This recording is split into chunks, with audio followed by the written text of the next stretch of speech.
Bonjour à tous. En cette veille de Toussaint, je viens vous adresser un message d'encouragement au cœur de cette période si difficile que nous traversons.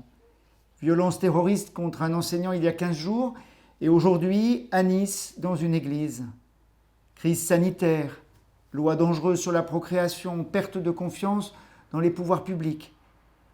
Je voudrais exprimer ma très vive émotion devant cet attentat terroriste à Nice, d'une violence extrême, avec des victimes, des morts, des blessés, pour leurs familles, leurs proches, tous les habitants de Nice et du diocèse.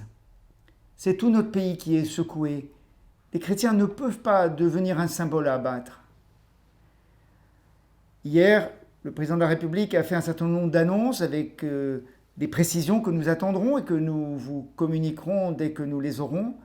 Mais nous allons devoir vivre à nouveau un temps sans célébration publique après la Toussaint. Nous sommes appelés à participer à l'effort de tous, de tout notre pays, dans cette lutte contre le virus. Et j'en appelle à la responsabilité. Je demande à chacun de réagir avec sang-froid et comme des disciples du Christ, partie prenante de la recherche du bien commun. Obéir ne signifie pas comprendre complètement toutes les décisions prises, ni même adhérer à ce que nous pouvons ressentir comme une atteinte à la liberté de culte. Heureusement, nous pouvons célébrer la fête de tous les saints. Heureusement, les aumôniers d'hôpitaux pourront continuer à accomplir leur mission et les funérailles pourront être célébrées. Heureusement, des visites pourront être faites dans les maisons de retraite et les EHPAD. À nous de faire preuve du sens des responsabilités et aussi de créativité pour garder du lien, le lien de la prière, la vie fraternelle, le soutien mutuel, et aussi être actif pour cette unité entre tous au sein de notre société. Choisissons ensemble de mettre tout en œuvre pour accompagner les plus fragiles et ne laisser personne dans l'isolement.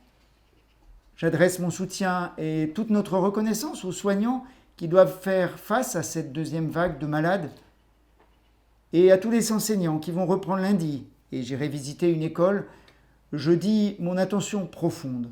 Votre mission est belle et exigeante. Vous préparez les enfants et les jeunes à prendre leur place dans la construction d'un monde où chacun a quelque chose à apporter. Merci. Et à vous les jeunes, je vous invite à découvrir que les religions n'ont rien à craindre de l'exercice de la raison et qu'elles ont leur place dans le débat public. Le courage de garder confiance et de nous soutenir les uns les autres, nous allons le puiser dans les béatitudes que Jésus a lui-même vécues et qu'il nous appelle à vivre. Heureux les artisans de paix.